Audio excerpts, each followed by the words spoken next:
95% آبادی کو کوئی اعتراض نہیں ہوگا، وہ آپ کے ساتھ چلنے کو تیار ہوں گے، آپ کی لیڈرشپ میں آنے کو تیار ہوں گے، مگر یہ مسئلے ہم اٹھانے کو تیار نہیں ہیں، چونکہ ہماری قیادت ابھر کے آتی ہے وہ بھی بڑا شارٹ روٹ اختیار کرنا چاہتے ہیں۔ وہ چاہتے ہیں کہ وہ جذباتی مدعا اٹھائیں، جذباتی مسئلہ اٹھائیں جس سے ان کا نام ہو، کوئی پارٹی یہ سمجھ کے کہ یہ آدمی اپنی قوم کا لیڈر ہے اس کو ٹکٹ دے دے اور اس کے بعد میں اس کو حاصل ہو جائے، اور اس سے کچھ اس سے حاصل نہیں ہو رہا ہے۔ دیکھیے ہندوستان میں اگر مسلمانوں کو مضبوط ہونا ہے تو 4 سطحوں کے اوپر جو میں نے بات کہی ہے کہ 4 لیول پر اکنامک امپاورمنٹ کی ضرورت ہے، جس میں پہلا ہے آئیڈیولوجیکل امپاورمنٹ، نظریاتی طاقت، نظریاتی قوت۔ آپ نظریاتی اعتبار سے آپ مضبوط ہوں، آپ کو معلوم ہو کہ آخر اسلام کا اس دنیا میں اپلیکیشن کیا ہے۔ صرف احادیث اور صرف قرآن کی آیات پڑھنے سے کام نہیں چلنے والا ہے، صرف ہم سے سوال کریں اور ہم جواب پیش کرتے ہیں اس سے کام نہیں چلنے والا ہے۔ وہ کہیں گے کہ دیکھیے صاحب اسلام تو وائلنس سکھاتا ہے، ہم فوراً ایک دم کھڑے ہوں گے، نہیں صاحب دیکھیے اسلام قرآن میں یہ آیت موجود ہے، احادیث میں یہ آیت موجود ہے، یہ احادیث موجود ہیں، اور اسلام سے زیادہ امن پسند کوئی مذہب نہیں ہے۔ ہم جواب میں یہ نہیں پیش کر پاتے کہ صاحب آپ مسلمانوں کے اوپر الزام لگا رہے ہیں، سب سے زیادہ وائلنس تو دنیا میں آپ کی وجہ سے پھیل رہا ہے، ہمارے پاس عدد و شمار نہیں ہوتے، چونکہ ہمیں پتہ نہیں، ہم نے اپنی اسٹیٹسٹکس نہیں کی۔ ابھی ایک زی نیوز پر ایک میرا سون شنکر شاستری جو اس کے بی جے پی کے اسپوکس مین ہیں، ایک ڈیبیٹ میں ہم لوگ موجود تھے، وہ مجھ سے کہنے لگے کہ ڈاکٹر صاحب ایسا ہے کہ وہ آپ کو شاید برا لگے اور یہ واقعی بات بہت دربھاگیہ پورن ہے کہ ہندوستان میں جتنی ٹیرورزم ہے سارے ٹیرورسٹ ہے تو مسلمان ہی۔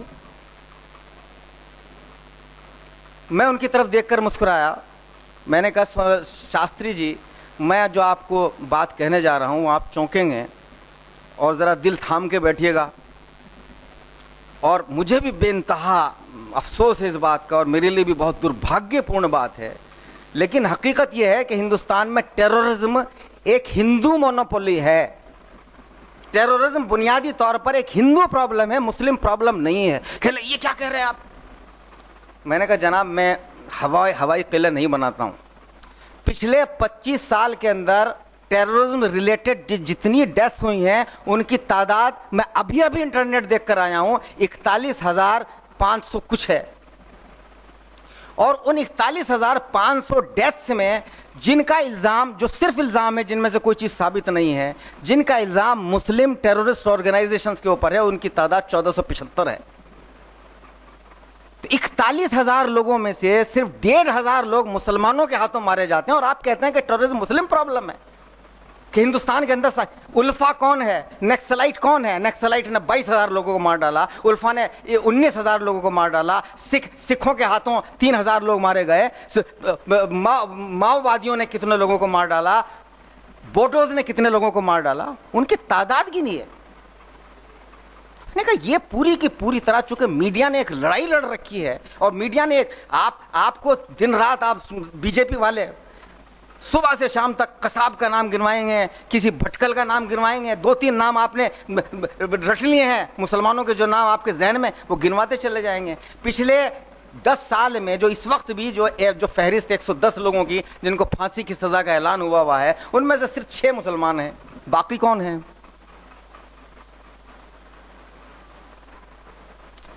تو یہ حال ہندوستان میں ہی نہیں، پورے دنیا کے اندر یہ حال ہے۔ امریکہ اپنا آپ کو بہت بڑا وائلنس کا، پیس کا علمبردار کہتا ہے۔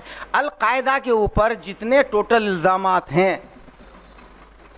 ان کی کل تعداد مرنے والوں کی 5,500 ہے، جن میں وہ 3,000 لوگ بھی شامل ہیں جو نیو یارک میں حملے کے دوران مرے۔ امریکہ نے پچھلے 15 سال کے اندر 20 لاکھ مسلمانوں کو مار ڈالا۔ آپ اپنے آپ کو پیس کا لمبردار کہہ رہے ہیں، اور ہم صرف ہم سے کہتے ہیں ٹیررسٹ، ہم فوراً ایک دم منہ نیچا کر کے آنکھیں شرما کر کہنے لگتے ہیں نہیں صاحب وہ چند لوگ ہیں، بگڑ گئے ہیں، ذرا سا یہ ہو گیا ہے، اور ایسے اس سے ہم سے کوئی تعلق نہیں ہے۔ جب تک اب ہم اس سٹیج پر پہنچ گئے ہیں زندگی کے کہ پوری دنیا میں جو نیو ورلڈ آرڈر چل رہا ہے اس کے خلاف جب تک ہم پوری مکمل آئیڈیولوجیکل آنسلاٹ، مکمل یلغار نہیں کریں گے، نظریاتی الغار، تب تک ہم دنیا میں کامیاب نہیں ہو سکتے۔ اور اس نظریاتی الغار کی شروعات ہمیں ہندوستان میں اپنی سیاست کے ذریعے کرنی ہے۔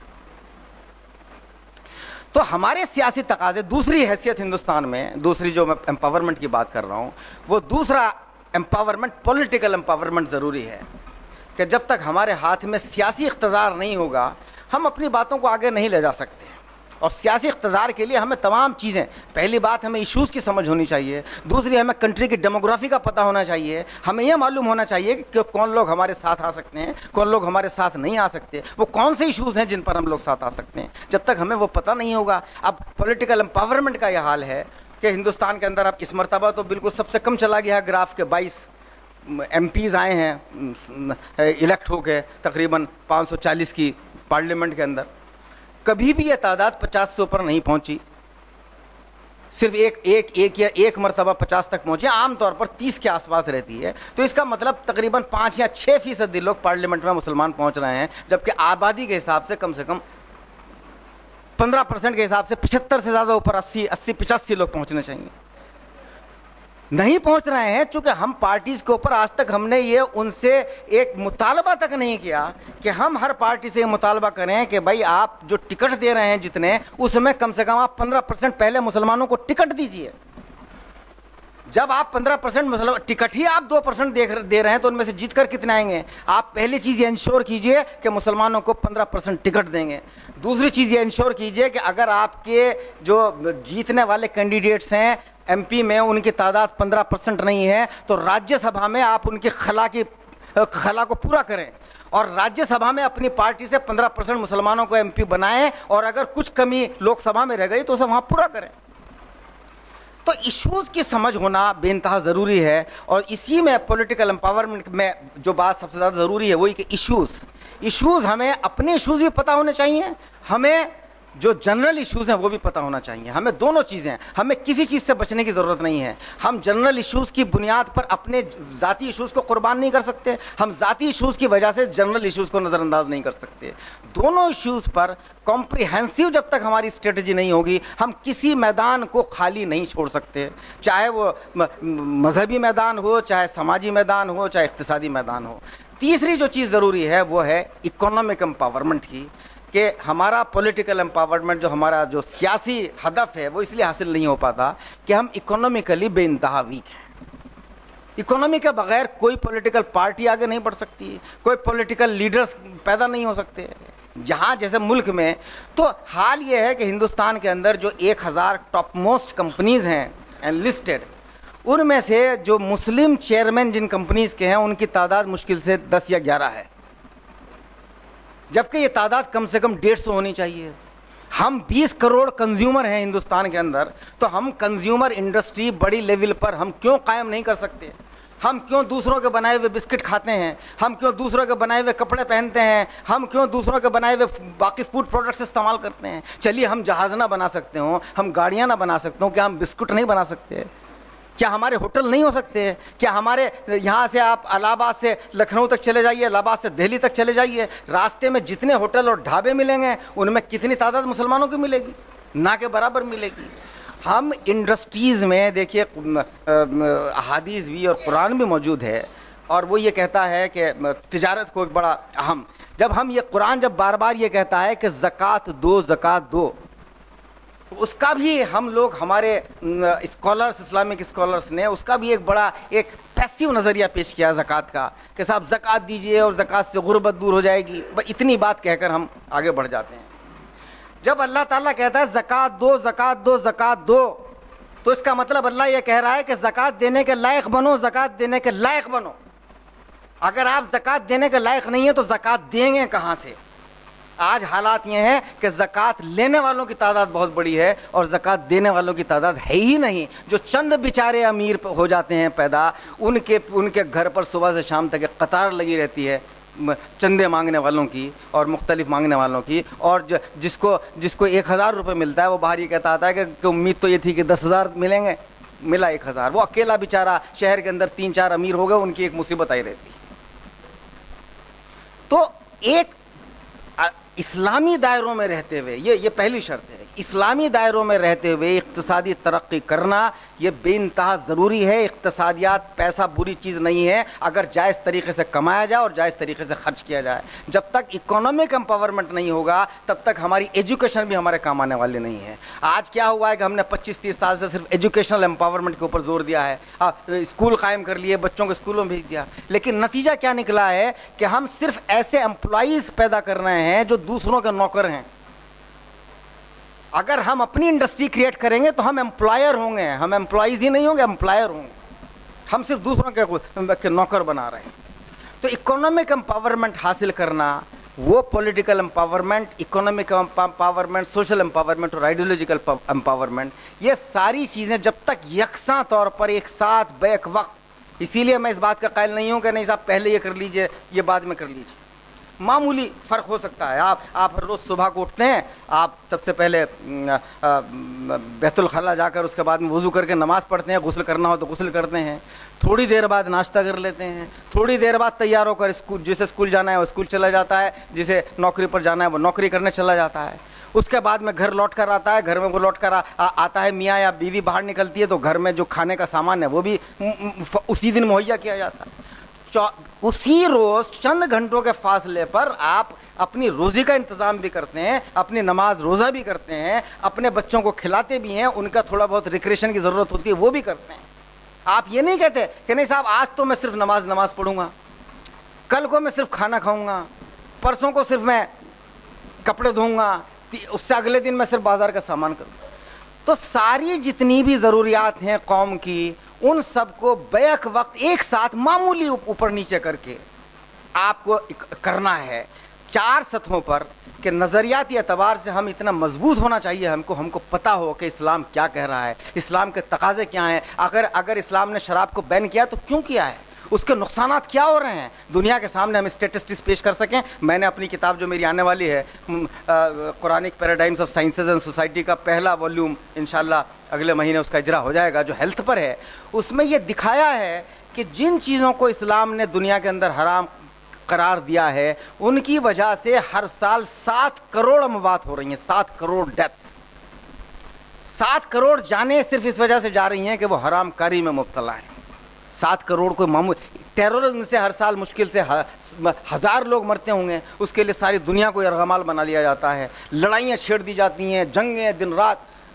لیکن کتنے بچوں کو ماں کے پیٹ میں قتل کیا جا رہا ہے, 5 کروڑ بچوں کو ماں کے پیٹ میں قتل کر دیا جاتا ہے, اس کا ذکر نہیں ہوتا. 50 لاکھ لوگ ایڈس سے مر جاتے ہیں, اس کا تذکرہ نہیں ہوتا. 22 لاکھ لوگ شراب سے مر جاتے ہیں, اس کا کوئی تذکرہ کرنے والا نہیں ہوتا. کرائم سے کتنے مر رہے ہیں, سوسائڈز کتنے ہو رہے ہیں, اس کا کوئی تذکرہ کرنے والا نہیں.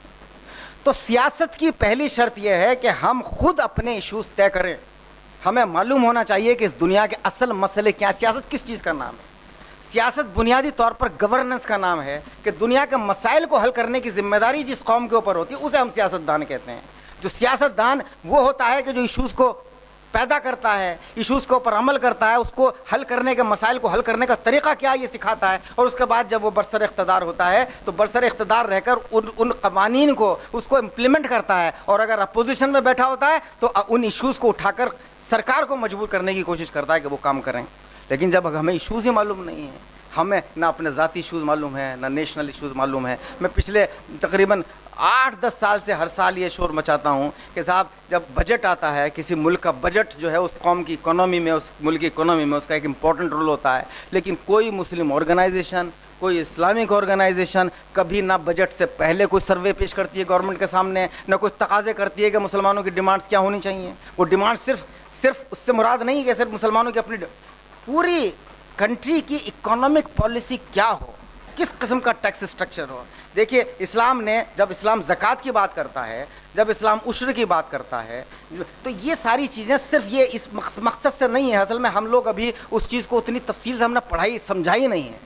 جب اسلام زکوٰۃ کی بات کرتا ہے تو گویا یہ کہتا ہے کہ ملک کی جو پوری کسی کنٹری کی یا ورلڈ کی جو ٹیکسیشن پالیسی ہے وہ انکم پر بیس نہیں ہونی چاہیے بلکہ اسٹس پر بیسڈ ہونی چاہیے. آپ سال میں 1 کروڑ روپیہ کمائیے, 1 کروڑ کا 1 کروڑ خرچ کر دیجیے, آپ کو کوئی زکوٰۃ آپ کے اوپر لاگو نہیں ہوتی. لیکن آپ نے اگر بچایا ہے تو اس کو بچانے کے اوپر جو آپ نے ویلتھ کریٹ کی ہے اس کے اوپر آپ کو زکوٰۃ دینی پڑے گی. آج الٹا ہو رہا ہے کہ انکم ٹیکس ہم دے رہے ہیں, ہم ایکسپینڈیچر ٹیکس دے رہے ہیں, خرچے پر ٹیکس دے رہے ہیں, پیسہ آمدنی پر, اسیٹس کتنے ہیں اس پر کوئی ٹیکس نہیں دیا جا رہا ہے. تو نتیجہ یہ ہے کہ ہندوستان کے اندر جو پوری ٹیکسیشن کا جو سسٹم ہے اس میں مشکل سے 12% ٹیکس وہ لوگ پے کر رہے ہیں جو کنٹری کی 90% دولت پر قابض ہے. باقی سارا ٹیکس بیچارے غریب عوام پیش کر رہے ہیں, اور وہ جو چند لوگ ہیں وہ امبانی اور برلا وہ یہ کہتے گھومتے ہیں کہ ارے ملک کو حکومت تو ہم چلا رہے ہیں, ہمارے پیسے سے حکومت چلتی ہے. پورا نظام پوری طرح درہم برہم ہو چکا ہے. جیسا ہمارے بھائی بہت وضاحت کے ساتھ میں بیان کیا کہ اسلام دنیا میں صرف ایک چند لوگوں کے گروپ کے قوم کے مسائل حل کرنے نہیں آیا. انسان اسلام کی حقیقی معنی پیس کے ہیں, امن و سلامتی کے ہیں, اور امن و سلامتی جب تک حاصل نہیں ہو سکتا, اس لیے ڈیفینیشن اسلام کی بیان کی جاتی ہے کہ اللہ کے سامنے پورے سرنگوں ہو جاؤ. جب تک اللہ کے سامنے اپنے کو مکمل طور پر انڈیویجولی, کلیکٹیولی, اور اس سسٹم کو جس سسٹم میں ہم رہ رہے ہیں اس سب کو اللہ کے سامنے سرنگوں نہ کر دیا جائے تو دنیا میں وہ امن و سلامتی کا تصور قائم نہیں ہو سکتا جس کے لیے اسلام دنیا کے اندر آیا ہے. اس تصور کو قائم کرنے کے لیے یہ ضروری ہے کہ ہمارے ذہن میں یہ واضح رہے کہ اسلام مسلمانوں کے لیے صرف نہیں ہے, اسلام پوری دنیا کے لیے ہے, اور پوری دنیا میں مسلمانوں کی ذمہ داری کہیں زیادہ ہے. مسلمان اپنا آپ قربانیاں دے دوسروں کے لیے, اور جب ہم اپنی بات اچھی طریقے سے پیش کرتے ہیں تو اس کے نتائج ہوتے ہیں. کل ہی میرے ساتھ یہ واقع ہوا. آج اگر آپ جو لوگ انٹرنیٹ پر جاتے ہوں, وہ مسلم مرر کی ویب سائٹ پر اگر آپ جائیں تو آپ اس کو آج ہی وہ کل ہی آرٹیکل اس پر وہ ہوا ہے. میں نے ابھی پچھلے کچھ دنوں پہلے ایک مضمون لکھا تھا کہ ہندوستان میں ہندو اور مسلمانوں کو ایک ہو کر یہ تمام جو برائیاں ہیں سماجی برائیوں کے خلاف, شراب اور جوا اور سٹا اور تمام فحاشی اور ننگا پان اور غربت اور کرپشن, ان کے خلاف ایک ہو جانا چاہیے. چونکہ بنیادی طور پر ہندو بھی مذہب پہ یقین رکھتا ہے, مسلمان بھی یقین رکھتا ہے. ان معاملات میں دونوں کی سوچ یکساں ہے.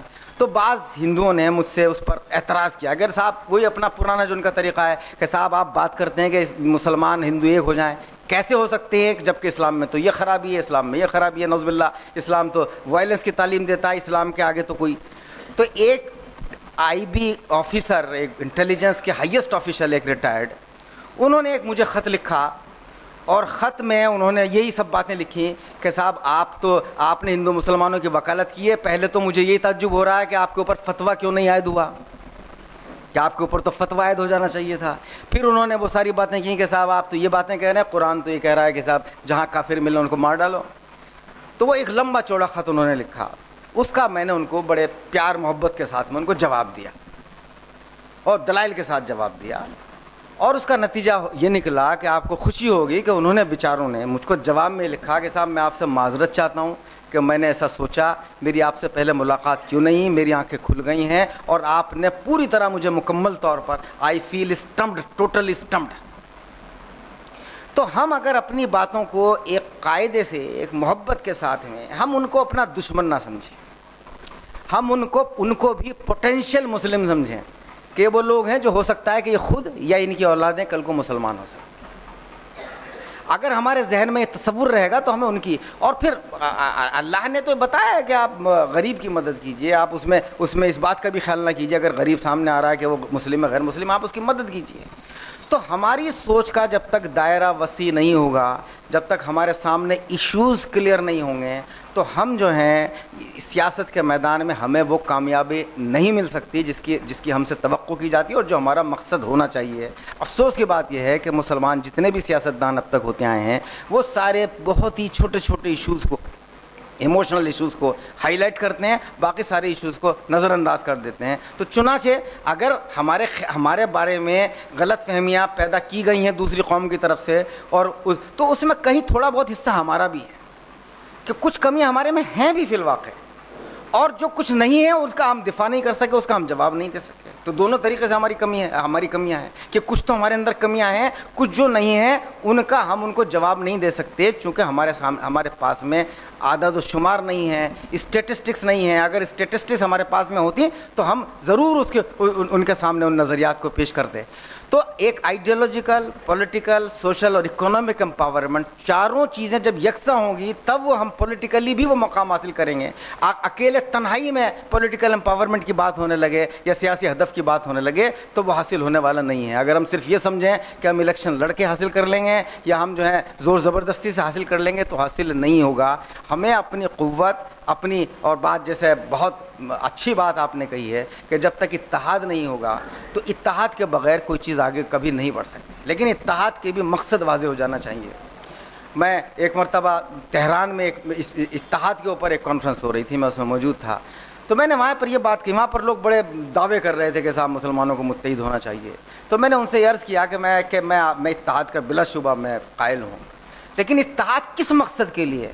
اگر ہمارے ذہن میں اتحاد کا مقصد یہ ہے کہ ہم اتنے طاقتور ہو جائیں کہ کوئی ہمارے سامنے آنکھ اٹھا کر نہ دیکھ سکے، ہم سب کے اوپر ایک دہشت طاری کر پائیں ساری سب کے اوپر، تو یہ مقصد اسلام کا مقصد، اسلام میں اتحاد کا یہ مقصد نہیں ہے. اگر آپ کے اتحاد کا مقصد یہ ہے کہ پہلے آپ متحد ہوں پھر باقی تمام لوگوں کو متحد کرنے کی کوشش کریں کہ جو دنیا کے اندر جو خباثتیں ہیں، جو خرابیاں ہیں، جو کمزوریاں ہیں، ان کا ہم مل کر مقابلہ کریں گے، تو یہ اتحاد ہے جو مطلوبہ اتحاد ہے. اور اس مطلوبہ اتحاد کو ہندوستان کے اندر ہم لوگ پہلے حاصل کرنے کی کوشش کر سکتے ہیں، چونکہ ہندوستان اس معنوں میں خوش قسمت ملک ہے بمقابلے یورپ اور امریکہ کے، کہ امریکہ اور یورپ میں ایک بڑی تعداد عوام کی ایسی ہے کہ جو مذہب پہ بنیادی طور پر یقین نہیں رکھتے، جو خدا پر بھی یقین نہیں رکھتے. لیکن ہندوستان کی اکثریت کم از کم خدا کو ماننے والی ہے. ان کے نظریات فحاشی اور فیملی میٹرز کو لے کر کم و بیش ایک جیسے ہیں. تو اس لیے ہندوستان میں ہمارے لیے کام کرنا کہیں آسان ہے اور ہندوستان میں ہم زیادہ بہتر طریقے سے کامیابی حاصل کر سکتے ہیں. بس ہمارے ذہن میں وہی بات رہے کہ ہم اس زمین کو بھی اس آسمان کی طرح بنانے کی کوشش کریں کہ جہاں پر مکمل طور پر اللہ کا نظام نافذ ہے. اور اس کا نتیجہ یہ ہے کہ اربوں سال سے وہ نظام پوری طرح جاری اور ساری اور خوبصورتی کے ساتھ اس میں ذرا سا خلل نہیں نظر آتا. اگر ہم اس دنیا کے نظام کو بھی، اس کے ہر سیاست کا مطلب صرف الیکشن نہیں ہے، سیاست کا مطلب لیگل سسٹم بھی ہے، سیاست کا مطلب ہیلتھ کا سسٹم بھی ہے، چونکہ ہر چیز الٹیمیٹلی سیاست سے ہی نکل کر سامنے آتی ہے.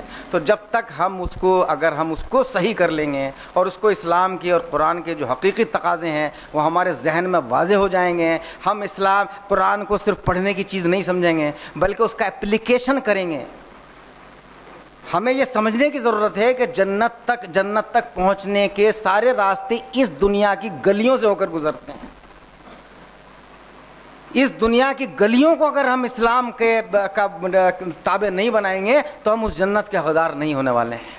تو ہم ہر میدان کے اندر، ہر جگہ پر ہماری کوشش یہ ہو کہ ہم ایک اسلامی موقف واضح ہونا چاہیے، دوسروں کے سامنے ہم ایک پیش کر سکیں کہ دیکھیے صاحب اگر اسلام آئے گا تو اس کے نتائج نکلیں گے. اور آج کے دور میں، انٹرنیٹ کے دور میں، جب ہمارے سامنے تمام اعداد و شمار موجود ہیں تو یہ چیز بہت آسان ہو گئی ہے. جب میری کتاب Muslims most civilized yet not enough آئی اور اس سے پہلے میں نے اس کو انٹرنیٹ پر پیش کرنا شروع کیا تو چونکہ میرے مقالات پوری دنیا میں جاتے ہیں اور زیادہ بلکہ مغربی ممالک میں زیادہ جاتے ہیں، تو وہاں پر شروع میں بڑا اختلاف ہوا کہ صاحب یہ کون نیا آدمی پیدا ہو گیا جو یہ کہہ رہا ہے کہ مسلمان دنیا کی مہذب ترین قوم ہے. سب سے مہذب قوم تو ویسٹرن ورلڈ ہے، امریکن ورلڈ ہے. اس کے بعد جب ہر ہفتے میں تمام اعداد و شمار پیش کرتا تھا کہ میں نے مرڈرز کے اعداد و شمار پیش کیے کہ مرڈرز سب سے زیادہ اوپر ٹاپ پر مرڈرز میں امریکہ، ریپس میں امریکہ، وہاں پر 67% بچے شادی کے بغیر پیدا ہو رہے ہیں، وہاں پر زیادہ تر بچے بڑی تعداد میں یا تو صرف ماں کے ساتھ گزار رہے ہیں، صرف باپ کے ساتھ گزار رہے ہیں، وہاں پر سوسائڈس کتنے ہو رہے ہیں، وہاں پر سیکس ریلیٹڈ ڈیزیز سے کتنے لوگ مر رہے ہیں، وہاں پر شادی کی ایج تو کم سے کم 30-32 سال سے پہلے شادی نہیں ہوتی لیکن 18 سال تک پہنچتے 60% لڑکیاں پریگننٹ ہو جاتی ہیں.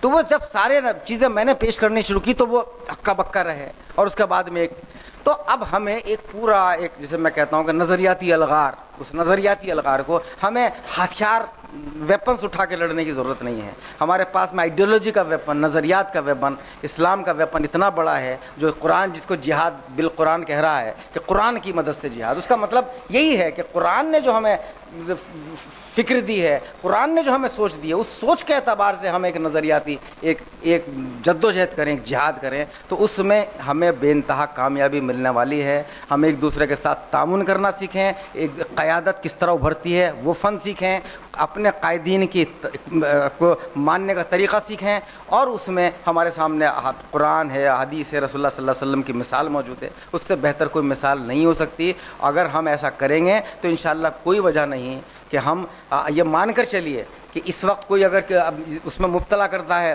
انفیریٹی کمپلیکس میں. ایک بڑی مسئلہ یہ ہوا ہے کہ ہمارے اسکالرس ایک مدت سے بڑے معذرت خانہ انداز میں بات کرتے ہیں, اپولوجیٹک ہو گئے اور ڈیفینسو ہو گئے ہیں, صرف ہم دفاع کرتے ہیں. کاؤنٹر اٹیک بھی ایک بہترین دفاع ہے, سب سے بہترین دفاعی کاؤنٹر اٹیک ہے. تو ہم کاؤنٹر اٹیک بھی نظریاتی اعتبار پہ, حقائق کے اعتبار سے ہم کرنا سیکھیں. اور اس کے بعد میں کوئی وجہ نہیں ہے. اب پوری دنیا میں جو مسلمان یہ غلط تاثر دیا جاتا ہے کہ مسلمان پٹ رہا ہے, مسلمان پٹ نہیں رہا ہے. پچھلے 30-35 سال میں 70 سال سے مسلمان جد و جہد کر رہا ہے, اور اس جد و جہد میں کامیاب ہو رہا ہے. آج دنیا کے اندر مسلمان حقیقی معنوں میں ایمان رکھنے والوں کی تعداد کہیں زیادہ ہے, نماز پڑھنے والوں کی تعداد کہیں زیادہ ہے. مسلم ممالک کے پاس میں کہیں زیادہ پیسہ ہے, مسلم ممالک کے پاس میں کہیں زیادہ ایجوکیشن ہے. اس میں ہم مقابلہ کر رہے ہیں. اس مقابلے میں ہمیں نقصان بھی ہو رہا ہے, لیکن یہ مقابلہ انشاءاللہ ہماری فتح کا باعث بنے گا. اور اس میں ہندوستان کے عوام کو اور ہندوستان کے مسلمانوں کو ایک رول ادا کرنا ہے. اس رول کو ادا کرنے کی آپ کی طرف سے جدوجہد ہونی چاہیے. اللہ تعالی ہماری ہدایت کرے اور ہماری کوششوں کو کامیاب کرے. بہت بہت شکریہ.